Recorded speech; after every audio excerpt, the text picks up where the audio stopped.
សួស្តីពុកម៉ែបងប្អូនប្រិយមិត្តជាទីគោរពសូមស្វាគមន៍មកកាន់ Channel គូឆ្នោតមានលៀប2របស់ Admin ថ្ងៃនេះ Admin មានលេខតម្រុយល្អៗរបស់ឆ្នោតយួនសម្រាប់យកមកចែកជូនពុកម៉ែបងប្អូននៅថ្ងៃទី05 ខែ 12 ឆ្នាំ 2025 នេះ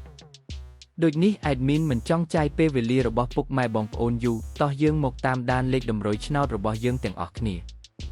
សម្រាប់លេខតម្រុយ2លេខមានលេខ71លេខ47និងចុងក្រោយលេខ24សម្រាប់លេខតម្រុយអូស2លេខមានលេខតម្រុយទី1អូស40និងលេខតម្រុយចុងក្រោយអូស20សម្រាប់លេខតម្រុយ3លេខមាន051គុណនិង242គុណ